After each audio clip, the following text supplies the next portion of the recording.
Hello everybody, I am Deepika from LearnoHub, a free learning platform where you can study physics, chemistry, maths, biology absolutely for free only at learnohub.com.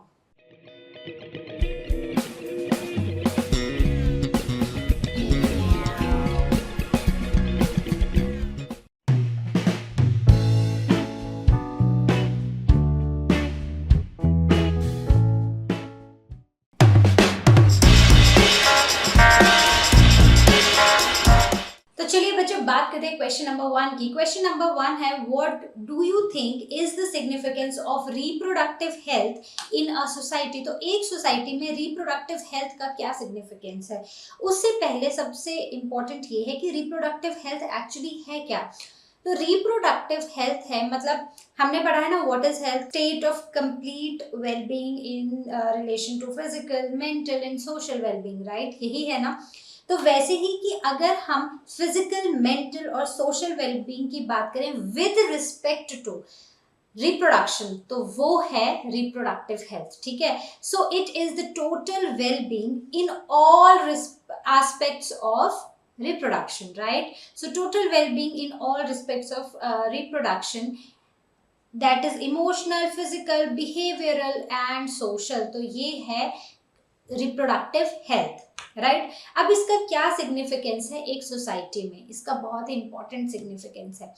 सबसे पहले है कि अगर हमारी society reproductively healthy होगी तो मतलब लोगों को पता होगा, इमोशनली ठीक होंगे, फिजिकली ठीक होंगे, मेंटली ठीक होंगे, राइट। तो उससे जो चांसेस हैं एसटीडीज के, what are these STDs, these are sexually transmitted diseases, जैसे कि एड्स होता है, गोनोरिया है, फिर हेपेटाइटिस है, ये सारी सेक्सुअली ट्रांसमिटेड डिजीजेस होती हैं, राइट। ये रिप्रोडक्टिव सिस्टम से रिलेटेड कुछ डिजीजेस हैं। तो इन सब के चांसेस हमारी सोसाइटी में कम होते हैं, राइट। सेकंड है the knowledge about birth control, family planning. तो हमें नॉलेज रहेगा, ठीक है। रिप्रोडक्टिव हेल्थ का क्या सिग्निफिकेंस है कि हमें नॉलेज होगा, एक सोसाइटी के सभी लोगों को नॉलेज होगा कि बर्थ कंट्रोल मेजर्स क्या हैं, कैसे फैमिली प्लानिंग करनी है। इन सब से हमारी सोसाइटी में क्या फर्क पड़ेगा कि ओवर पॉपुलेशन नहीं होगी, मतलब पॉपुलेशन पे कंट्रोल रहेगा। और पॉपुलेशन पे कंट्रोल होना बहुत ज़्यादा ज़रूरी है, जैसा कि हम सबको पता है, बिकॉज पॉपुलेशन एक्सप्लोजन होगा तो उतने स्पेस वही रहेगा लेकिन लोग आपस में लड़ेंगे, जगह कम हो जाएगी, खाना कम हो जाएगा, एनवायरनमेंट डर्टी हो जाएगा, राइट। उसके लिए ज़्यादा पेड़ कटेंगे, ज़्यादा फॉरेस्ट कटेंगे, ठीक है। तो इसलिए जो हमारी सोसाइटी है उसमें रिप्रोडक्टिव हेल्थ का एक बहुत ही इंपॉर्टेंट सिग्निफिकेंस है। लोगों को अवेयरनेस होगी, राइट। अवेयरनेस की वजह से सेक्सुअली ट्रांसमिटेड डिजीजेस जो हैं वो कम होंगी और उनको बर्थ कंट्रोल और फैमिली प्लानिंग के बारे में अच्छे से पता रहेगा, right. Simple. Let's move on to our next question. तो चलिए बात करते हैं क्वेश्चन नंबर 2 की। क्वेश्चन नंबर 2 है, suggest the aspects of reproductive health which needs to be given special attention in the present scenario. तो अगर हम आज का टाइम देखें, ठीक है, प्रेजेंट सिचुएशन हम देखें, तो उसमें रिप्रोडक्टिव हेल्थ के कौन से एस्पेक्ट्स हैं जिनके लिए हमें स्पेशल अटेंशन देनी चाहिए। तो सबसे पहला है कि हमें प्रॉपर इंफॉर्मेशन स्प्रेड करनी पड़ेगी, ठीक है, related to reproductive health. Because अगर हम अपनी सोसाइटी में देखें तो ये एक टैबू है, मतलब रिप्रोडक्टिव सिस्टम से रिलेटेड कोई भी बात करना वो एक टैबू है, ठीक है। तो एक तो हमें उसको हटाना है, ठीक है। हमें प्रॉपर इंफॉर्मेशन स्प्रेड करनी है about the reproductive organs and safe sexual practices and STDs, that is sexually transmitted diseases, right। तो अगर हम प्रॉपर अवेयरनेस देंगे तो लोगों को पता चलेगा, उनके, क्योंकि हर किसी को नहीं पता होता है, ठीक है। तो उनको पता चलेगा उनके रिप्रोडक्टिव ऑर्गन्स के बारे में, ठीक है, उनको क्या है, क्या होता है, क्या हो सकता है, राइट। और सेफ सेक्सुअल प्रैक्टिसेस का, because the at the age of adolescence के बाद, मतलब एडल्टहुड में people are involve in sexual practices, तो उनको पता होना चाहिए कि सेफ सेक्सुअल प्रैक्टिसेस क्या है, कैसे उनको सेक्सुअली ट्रांसमिटेड डिजीजेस से खुद को बचाना है, right? So this was the first point. Second is spreading knowledge about different kinds of birth control options. तो अगर, क्योंकि in the age of adulthood, right, तो जब लोग सेक्सुअल प्रैक्टिसेस में बेसिकली इन्वॉल्व होते हैं तो बहुत ज़्यादा चांसेस होते हैं एक फीमेल के प्रेग्नेंट होने के, राइट? तो लोगों को पता होना चाहिए, एक सोसाइटी में अवेयरनेस होनी चाहिए कि कैसे हम उन सेक्सुअल प्रैक्टिसेस से प्रेगनेंसीज को कंट्रोल कर सकते हैं, राइट? तो हमें बर्थ कंट्रोल ऑप्शंस पता होनी चाहिए, क्या बैरियर्स हैं, क्या हम चीज़ें यूज कर सकते हैं, ये सारी चीज़ें पता होनी चाहिए आज के सिचुएशन में, जहां हमें पता है कि पॉपुलेशन बहुत ज़्यादा इंक्रीज हो रही है and we need to put a control on that population, right? उसके बाद है taking care of the pregnant ladies and postnatal care of child and mother. तो कैसे आज के टाइम में जहाँ पर इतना स्ट्रेस है, बहुत सारी लेडीज हैं जो वर्किंग भी हैं, राइट? तो इतना ज़्यादा स्ट्रेस है, उनके आसपास काम भी करना है, घर भी देखना है, बहुत सारी चीज़ें हैं, राइट? तो कैसे उसको अपना ध्यान रखना है एक प्रेग्नेंट लेडी को, और जो उसके आसपास हैं उन लोगों को कैसे टेक केयर करना है उस लेडी का, राइट? एंड सेकेंडली, जब एक बच्चा पैदा हो जाता है, राइट, एक प्रेग्नेंट लेडी एक बेबी डिलीवर कर देती है, उस टाइम कैसे बच्चे की केयर करनी है और कैसे मदर की केयर करनी है, वो भी बहुत ज़्यादा इम्पोर्टेंट है। Okay, then fourth point, significance of breastfeeding. तो लोगों को पता होना चाहिए कि ब्रेस्ट फीडिंग का सिग्निफिकेंस क्या है बच्चे के लिए as well as for the mother, right? बच्चे के लिए ब्रेस्ट फीडिंग बहुत ही ज़्यादा इम्पॉर्टेंट है क्योंकि वो उसको प्रॉपर न्यूट्रिशन देती है और बेबी की इम्यूनिटी डेवलप करने में हेल्प करती है, राइट? तो ये बहुत ही इम्पॉर्टेंट है एक बच्चे के लिए, राइट? तो चलिए देखते हैं अपना नेक्स्ट क्वेश्चन। तो चलिए बात करते हैं क्वेश्चन नंबर 3 की। क्वेश्चन नंबर 3 है, is sex education necessary in schools, why? तो क्या सेक्स एजुकेशन स्कूल्स में जरूरी है, और अगर है तो क्यों है, और अगर नहीं है तो क्यों नहीं है? ठीक है, सो एज पर मी सेक्स एजुकेशन बहुत ज़्यादा ज़रूरी है, आज के टाइम में स्कूल्स में बहुत ज़्यादा इम्पॉर्टेंट है, ठीक है? तो इसके बहुत सारे रीजंस हैं। एक तो मतलब अगर हम देखें तो बच्चे एडोलेसेंट एज जो है, मतलब जब प्यूबर्टी आती है उनकी, तो वो स्कूल में होते हैं, तो उनकी बॉडी में बहुत सारे चेंजेस होते हैं। तो बहुत अब बॉडी में चेंजेस हो रहे हैं, हार्मोनल चेंजेस भी हो रहे हैं, उनके फिजिकल फीचर्स में भी चेंजेस हो रहे हैं। तो कई बार बच्चों को खुद को समझ नहीं आता है कि ये क्या हो रहा है और इतने चेंजेस उनकी बॉडी में क्यों हो रहे हैं, बिहेवियर्स में चेंजेस आ जाते हैं हार्मोनल चेंजेस की वजह से। तो उनको सेक्स एजुकेशन के बारे में गाइड करना बहुत ज़रूरी है, ठीक है? तो they attain adolescence during their school time, right? So it is important to guide them about the reproductive health. तो इस टाइम पर उनको reproductive health के बारे में बताना बहुत ही important है। Okay, students need to know about the reproductive organs, उनको उनके रिप्रोडक्टिव ऑर्गन्स के बारे में बताना ज़रूरी है। प्यूबर्टी के बारे में बताना ज़रूरी है कि प्यूबर्टी क्या होती है, गर्ल्स में क्या होता है प्यूबर्टी में, बॉयज़ में क्या होता है, क्या चेंजेस आते हैं उनमें internally as well as physical changes, right? Then safe sexual practices, because they attain that puberty, then they should know कि safe sexual practices क्या है, right? और जो भी changes आ रहे हैं adolescence में, अब जैसे बॉयज़ में क्या होता है प्यूबर्टी में कि उनकी बियर्ड आ जाती है, राइट? गर्ल्स में भी हार्मोनल चेंजेस होते हैं, फेस पे पिंपल्स आ जाते हैं, बहुत अलग अलग चेंजेस होती हैं बॉयज़ में और गर्ल्स में। तो उनको इन चेंजेस के बारे में बताना ज़रूरी है कि ये उनमें क्यों हो रहे हैं, राइट? उसके बाद स्टूडेंट्स को पता होना चाहिए सेक्सुअली ट्रांसमिटेड डिजीजेस के बारे में, कौन कौन सी होती हैं और वो कैसे स्प्रेड होती हैं। देन बर्थ कंट्रोल मेजर्स के बारे में भी स्टूडेंट्स को अवेयरनेस होनी चाहिए, राइट?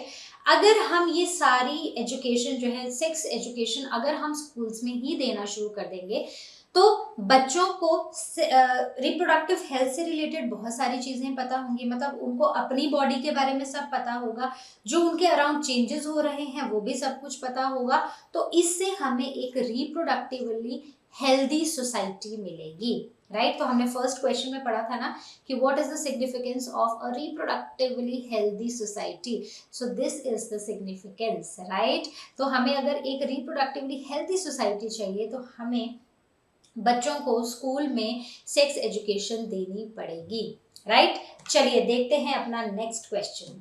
तो चलिए बात करते हैं क्वेश्चन नंबर 4 की। क्वेश्चन नंबर 4 है, do you think that reproductive health in our country has improved in the past 50 years?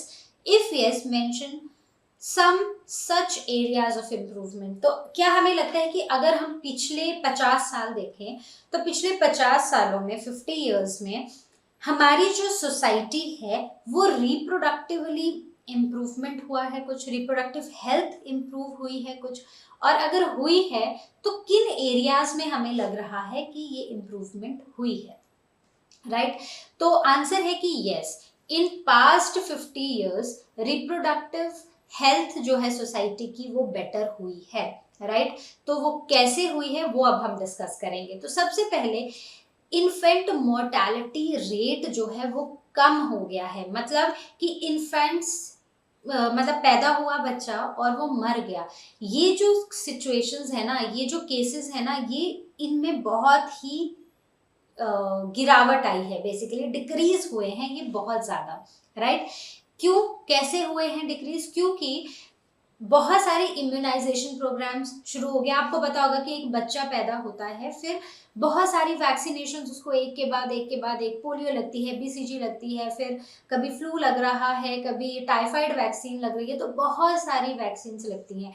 तो बच्चों के लिए, इन्फेंट्स के लिए और बच्चों के लिए बेसिकली बहुत सारे इम्यूनाइजेशन प्रोग्राम्स स्टार्ट कर दिए गए हैं जो उनको बहुत सारे डिजीजेस से बचाते हैं। शायद कुछ ऐसी डिजीजेस जो पहले पता भी नहीं थी, फिर वो पता चली, फिर उनके अगेंस्ट वैक्सीन डेवलप हुई। तो अब टाइम टू टाइम बच्चों को वैक्सीनेट किया जाता है, ठीक है। तो इससे जो डेथ रेट है ना इन्फेंट्स का वो कम हो गया है।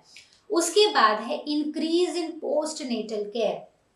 पोस्ट नेटल केयर मतलब एक बार बच्चा डिलीवर हो गया उसके बाद बच्चे की कैसे केयर करनी है, और जो मदर है, जो न्यू मदर है, बेसिकली जो लैक्टेटिंग मदर है, उसकी केयर कैसे करनी है, ये भी लोगों को पता चला है। और अब इन चीज़ों पे बहुत ज़्यादा ध्यान दिया जा रहा है और उनका ध्यान रखा जा रहा है, राइट। थर्ड है family planning programme started in 1951 to spread awareness. 1951 में कुछ फैमिली प्लानिंग प्रोग्राम स्टार्ट किए गए थे जिनसे लोगों में अवेयरनेस फैलाई गई कि कैसे पॉपुलेशन को कंट्रोल करना है, कैसे हमें ये इंश्योर करना है कि जो एक फीमेल है, ठीक है, वो आफ्टर सेक्सुअल इंटरकोर्स प्रेग्नेंट ना हो, हमें क्या बैरियर्स यूज करने हैं, किन चीज़ों का ध्यान रखना है, ये सब कुछ हमें बताया गया था इन फैमिली प्लानिंग प्रोग्राम्स में, राइट। तो इससे क्या हुआ है, इससे जो पॉपुलेशन है वो भी थोड़ा कंट्रोल में आना स्टार्ट हुई है, ओके। उसके बाद है decrease in unwanted pregnancies. Again क्योंकि फैमिली प्लानिंग प्रोग्राम स्टार्ट हुए तो लोगों में अवेयरनेस हुई, सोसाइटी में अवेयरनेस आना शुरू हुई रिप्रोडक्शन से रिलेटेड, तो उससे अनवांटेड प्रेगनेंसीज कम हुई हैं और दूसरा सेक्सुअली ट्रांसमिटेड डिजीजेस कम हुई हैं, राइट। उसके बाद है बैनिंग एमनियोसेंटेसिस। एमनियोसेंटेसिस बेसिकली एक मेथड है जिससे कि बच्चों में एबनॉर्मेलिटीज ढूंढी जाती थी, ठीक है। तो उसमें क्या होता था कि जैसे एक प्रेग्नेंट लेडी है, उसके पेट में मतलब इंजेक्शन से कुछ सेल्स निकाले जाते थे, ठीक है, सिरिंज से कुछ सेल्स निकाले जाते थे और उन सेल्स को स्टडी करके ये पता लगाया जाता था कि बच्चे में मतलब बिफोर बर्थ ही हम ये पता लगा लें कि उसमें कोई एबनॉर्मेलिटी तो नहीं है। लेकिन इससे प्रॉब्लम ये हो गई कि लोगों ने इससे सेक्स भी बच्चों का पता करना शुरू कर दिया कि मतलब जो बेबी डेवलप हो रहा है वomb में, क्या वो लड़का है या वो लड़की है। अगर वो लड़की होती थी लोग उसे मार देते थे। तो बैन करने से, एमनियोसेंटेसिस को बैन करने से थोड़ी रिप्रोडक्टिव हेल्थ जो है वो बेटर हुई है, ठीक है, बहुत सारा फीमेल फिटिसाइड नहीं हो रहा है, और इसकी वजह से जो फीमेल्स हैं, ठीक है, जो मदर्स हैं, उनकी हेल्थ भी इम्प्रूव हुई है, उनकी हेल्थ पर भी ध्यान दिया गया है, राइट। क्योंकि अगर बच्चे को पेट मतलब अगर वो बॉर्न नहीं हुआ है और पता चल जाता था कि वो फीमेल है तो उसे मार दिया जाता था, तो इससे बेबी तो गया लेकिन उसके साथ साथ मदर की हेल्थ पर भी बहुत इफेक्ट होता था, right. So these are the areas जहां पर हम पिछले 50 सालों में हमने इम्प्रूवमेंट की है, राइट। चलिए देखते हैं नेक्स्ट क्वेश्चन। तो चलिए बात करते हैं क्वेश्चन नंबर 5 की। क्वेश्चन नंबर 5 है what are the suggested reasons for population explosion. तो पॉपुलेशन के एक्सप्लोड करने के रीजंस क्या हैं? तो पॉपुलेशन के एक्सप्लोड करने के बहुत सारे रीजंस हैं, ठीक है, जिसमें से कुछ अच्छे भी हैं और कुछ बुरे भी हैं, राइट। अब जैसे अगर हम फर्स्ट की बात करें तो जो डेथ रेट है, ठीक है, वो डिक्लाइन हुआ है, rate of death rate has declined drastically, और वैसे ही मेटर्नल मोर्टेलिटी रेट, ठीक है, मदर्स के डेथ रेट जो है वो भी डिक्लाइन हुआ है, और इन्फेंट मोर्टेलिटी रेट भी डिक्लाइन हुआ है। क्यों डिक्लाइन हुआ है? क्योंकि हमारी जो मेडिकल फैसिलिटीज हैं वो बेटर हो गई हैं, ठीक है। वैसे तो ये रीजन अच्छा है क्योंकि मेडिकल फैसिलिटीज बेटर हुई हैं, राइट, लेकिन इससे भी पॉपुलेशन जो है वो बढ़ती जा रही है, ठीक है, पॉपुलेशन एक्सप्लोजन हुआ है। सेकेंड है increase in individuals of reproductive age. जो रिप्रोडक्टिव एज में जो लोग हैं ना, उनका नंबर बहुत ज़्यादा बढ़ गया है। अब उनका नंबर बढ़ गया है मतलब कि क्योंकि वो सेक्सुअल प्रैक्टिसेस में इन्वॉल्व हैं तो उसमें चांसेस हैं फीमेल के प्रेग्नेंट होने के, तो बहुत केसेस में फीमेल्स प्रेग्नेंट हो जा रही हैं और उससे भी पॉपुलेशन बढ़ती जा रही है, राइट। उसके बाद है better medical facilities increase the life span of people. वही बात है कि मेडिकल फैसिलिटीज अच्छी हो गई हैं, उसकी वजह से लोगों का जो लाइफ स्पैन है, मतलब हो सकता था कि कोई एक ऐसी डिजीज थी जिससे पता था कि 2 महीने में ये इंसान मर जाएगा, लेकिन साइंस ने इतना डेवलप कर लिया है कि अब वो इंसान उस डिजीज से मरता नहीं है, अगर वो प्रॉपर टाइम पे अगर उसको मेडिकल फैसिलिटीज मिल जाए, ट्रीटमेंट मिल जाए तो वो जीता है, right. So this is the third point. Then fourth point is good food supply and medical assistance. तो अगेन मेडिकल असिस्टेंस जो है, मेडिकल फैसिलिटीज जो है, इनका मेन हाथ है पॉपुलेशन एक्सप्लोजन में, मतलब जो एक अच्छी चीज भी है, राइट। मेडिकल फैसिलिटीज ऑब्वियसली अच्छी होनी चाहिए। देन फूड सप्लाई अब अच्छी हो गई है, मतलब हर एक इंसान तक खाना पहुंच रहा है जिंदा रहने के लिए, राइट। लास्ट है इलिटरेसी। अगर इसकी हम बात करें तो ये थोड़ा सा हमारा नेगेटिव पॉइंट है। Illiteracy causes people to be unaware about birth control measures leading to unwanted pregnancies, right. तो इसमें क्या हो रहा है कि बहुत सारे लोग हैं जो इलिटरेट हैं, या बहुत सारे ऐसे हैं जो रिप्रोडक्टिव बैरियर्स को लेने से या कोई ऐसे बर्थ कंट्रोल मेजर्स को लेने से वो अभी भी कतराते हैं, राइट। कि मतलब वही बात है कि एक टैबू है हमारी सोसाइटी में, जिसकी वजह से वो नहीं इन चीज़ों की तरफ नहीं जाते हैं। तो इसकी वजह से भी, और कई लोगों को तो इनके बारे में पता ही नहीं है, instead of spreading the awareness कई लोगों तक ये बातें पहुंच ही नहीं पा रही हैं, जिसकी वजह से अनवांटेड प्रेगनेंसीज हो रही हैं, ठीक है, और पॉपुलेशन बढ़ती जा रही है, right. Simple and clear, right. चलिए देखते हैं अपना नेक्स्ट क्वेश्चन। तो चलिए बच्चों बात करते हैं क्वेश्चन नंबर 6 की। क्वेश्चन नंबर 6 है is the use of contraceptives justified, give reasons. तो कॉन्ट्रासेप्टिव्स का जो यूज है क्या वो जस्टिफाइड है, क्या करने चाहिए कॉन्ट्रासेप्टिव्स यूज या नहीं करने चाहिए, तो हमें इसके रीजन बताने। तो कॉन्ट्रासेप्टिव्स यूज करने चाहिए। पहली बात की पॉपुलेशन एक्सप्लोजन हो रहा है, कॉन्टिन्यूसली पॉपुलेशन बढ़ती जा रही है। अगर हम इंडिया की भी बात करें या हम ऑल ओवर वर्ल्ड की बात करें तो पॉपुलेशन बढ़ रही है, राइट। तो इसलिए कॉन्ट्रासेप्टिव्स यूज होने चाहिए। इससे क्या हो रहा है कि जो बेसिक नीड्स हैं हमारी, फूड है, शेल्टर है, क्लोथिंग है, ये इनकी जो सप्लाई है ना वो कम होती जा रही है। सब लोगों को इन बेसिक फैसिलिटीज की सप्लाई ही नहीं है, इन बेसिक नीड्स की सप्लाई ही नहीं है, राइट। उसके बाद है कॉन्ट्रासेप्टिव मेथड्स जो है ना वो एक तो बहुत इजी है, दूसरा ये कॉस्ट इफेक्टिव है और इनसे कोई भी साइड इफेक्ट्स नहीं है, राइट। ये सबसे इंपॉर्टेंट है क्योंकि इनका हमारी हेल्थ पे कोई बैड इफेक्ट नहीं हो रहा है, राइट तो इसलिए कॉन्ट्रासेप्टिव्स यूज करने चाहिए। और जितने भी फर्टाइल कपल्स हैं उन सब को कॉन्ट्रासेप्टिव्स का यूज करना चाहिए ताकि बर्थ कंट्रोल हो सके, राइट, अनवांटेड प्रेगनेंसीज कंट्रोल हो सके। ठीक है, चलिए देखते हैं नेक्स्ट क्वेश्चन।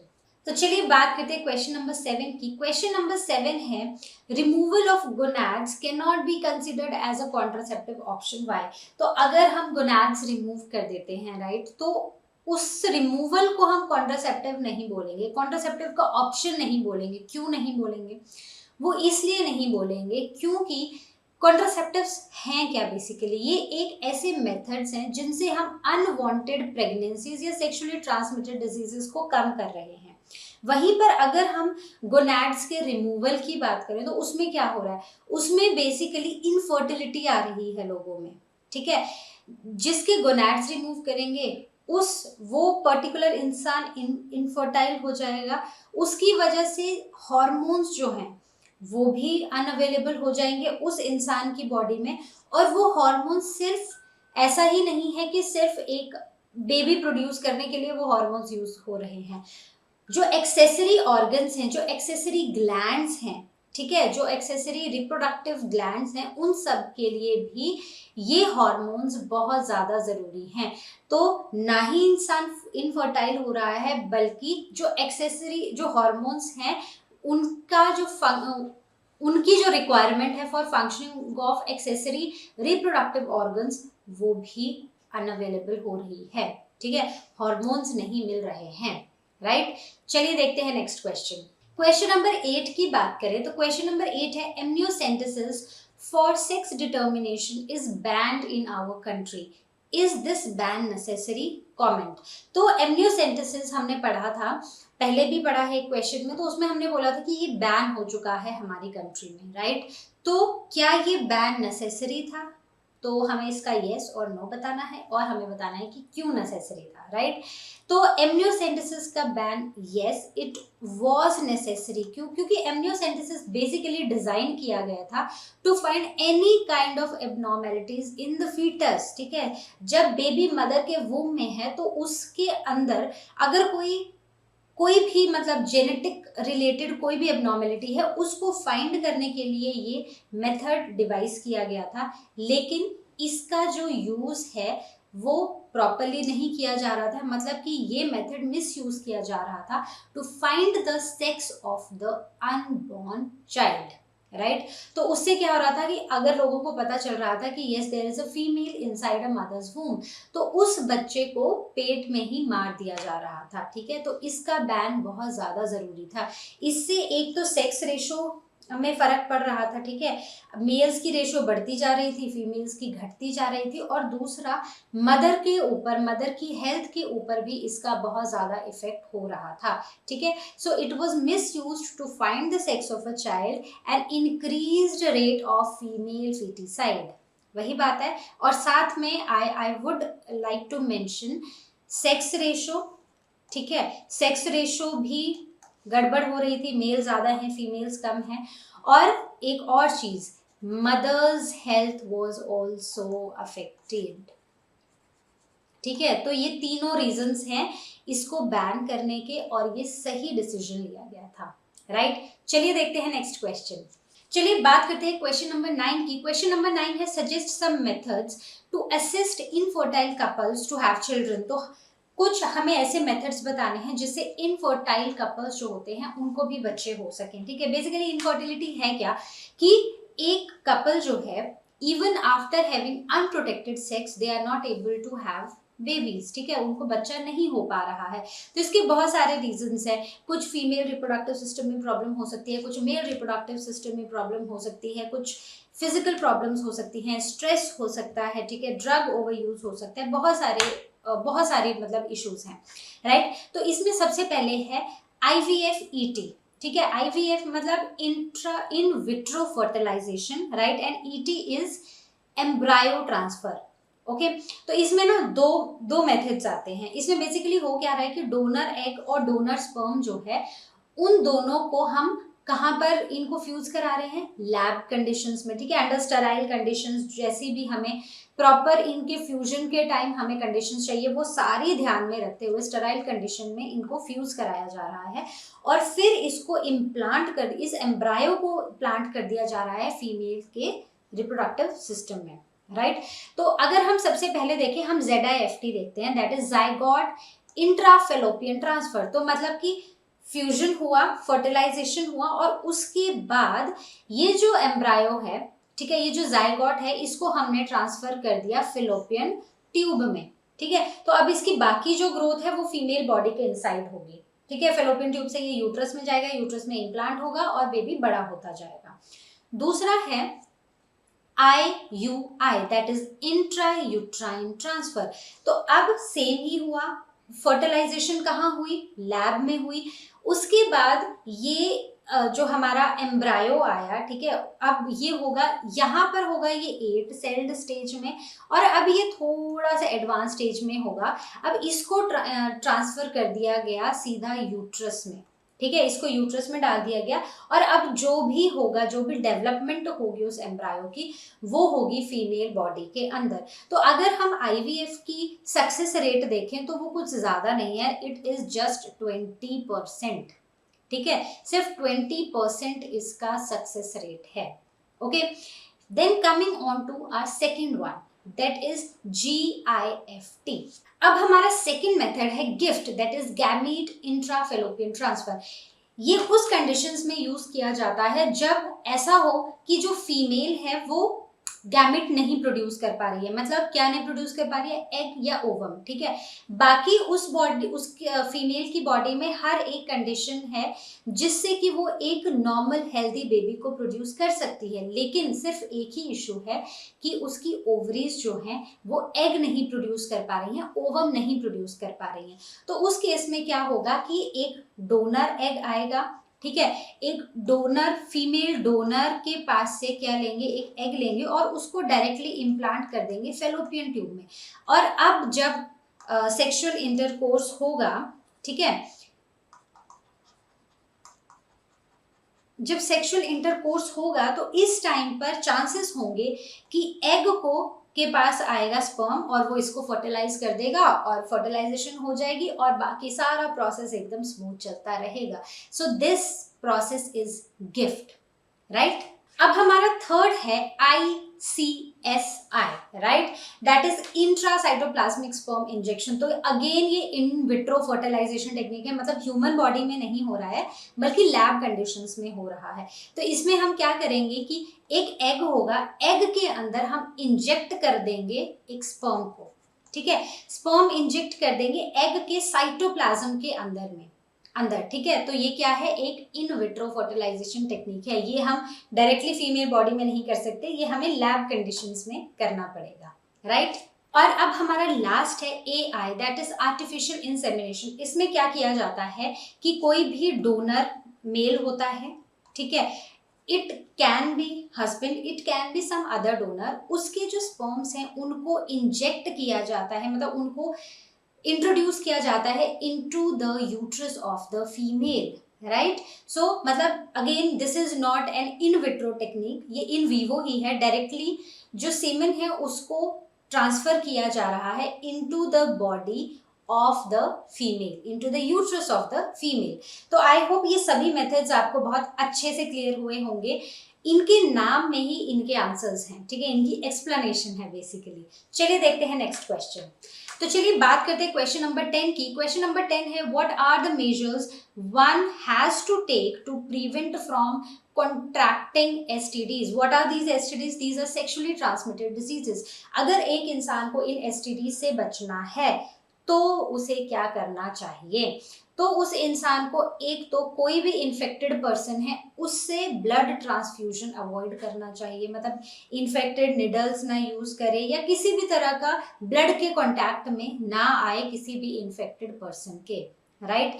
उसके बाद है सर्जिकल इंस्ट्रूमेंट्स हैं, इंजेक्शंस हैं, नीडल्स हैं, इन सब की शेयरिंग हमें किसी भी इंसान से अवॉइड करनी चाहिए, ठीक है। कोई भी इंसान है उससे हमें किसी भी तरह का सर्जिकल इंस्ट्रूमेंट या इंजेक्शन या नीडल्स जो हैं वो शेयर नहीं करनी है, राइट। थर्ड है avoid having sexual intercourse with unknown और मल्टीपल पार्टनर्स। तो during sexual intercourse one should avoid having sexual intercourse with an unknown person या फिर multiple partners, ठीक है। one must stick to one partner only, right? So this is how we can avoid these STDs. Okay, then coming on to use precautions during sexual intercourse। तो जब भी sexual intercourse में कोई भी couple involved हो तो उनको हमेशा protections use करनी चाहिए, उनको contraceptives use करने चाहिए। ओके, देन नेक्स्ट इज, अगर आप कोई भी डाउट होता है किसी भी इंसान को कि उसकी बॉडी में कुछ प्रॉब्लम है, उसके मतलब उसके रिप्रोडक्टिव सिस्टम में उसको किसी तरह की कोई प्रॉब्लम लग रही है, so one must visit a qualified doctor. कोई भी डाउट्स हो, कोई भी प्रॉब्लम हो तो उन्हें एक क्वालिफाइड डॉक्टर के पास ही जाना चाहिए और ध्यान रखना चाहिए कि वो किसी भी डॉक्टर के पास ना चले जाएं। और दूसरा, अगर कोई प्रॉब्लम है one must share that frankly और उसके क्योर की तरफ हमें बढ़ना चाहिए, राइट। तो बहुत ही सिंपल था कि कैसे हम बचेंगे एसटीडीज से, राइट। तो ये सारे पॉइंट्स हैं, अगर आपको क्वेश्चन आता है तो आप इनको थोड़ा सा इलेबोरेट करके लिख सकते हैं। मैंने मेन इंपॉर्टेंट वर्ड्स जो हैं वो इस क्वेश्चन में, इस क्वेश्चन के आंसर में लिख दिए हैं, राइट। चलिए देखते हैं नेक्स्ट क्वेश्चन। तो चलिए बात करते हैं क्वेश्चन नंबर 11 की। स्टेट ट्रू और फॉल्स विद एक्सप्लेनेशन। तो हमें ट्रू या फॉल्स बताना है और हमें एक्सप्लेन करना है कि जो भी फॉल्स है हम उनको एक्सप्लेन करेंगे, राइट। तो abortions could happen spontaneously, true. तो ये ऑप्शन ट्रू है क्योंकि अबॉर्शंस जो है वो स्पॉन्टेनियसली हो सकते हैं। हर बार ऐसा नहीं होता कि एक बहुत ही बड़ा रीज़न रहेगा, कई बार बॉडी नॉर्मली ही रिजेक्ट कर देती है। Second is infertility is defined as the inability to produce a viable offspring and is always due to abnormalities or defects in the female partner। तो ये चीज़ false है। अगर हम इस क्वेश्चन का, इस स्टेटमेंट का फर्स्ट हाफ देखें तो वो सही है। इनफर्टिलिटी होती है कि एक कपल है वो वाइबल ऑफस्प्रिंग्स नहीं प्रोड्यूस कर पा रहा है, लेकिन इसका मतलब ये नहीं है कि सिर्फ फीमेल पार्टनर में डिफेक्ट होगा या एबनॉर्मेलिटी होगी, वो मेल पार्टनर में भी हो सकती है, ठीक है, मेल और फीमेल पार्टनर, इसलिए ये फॉल्स है। Coming on to C, complete lactation could help as a natural method of contraception.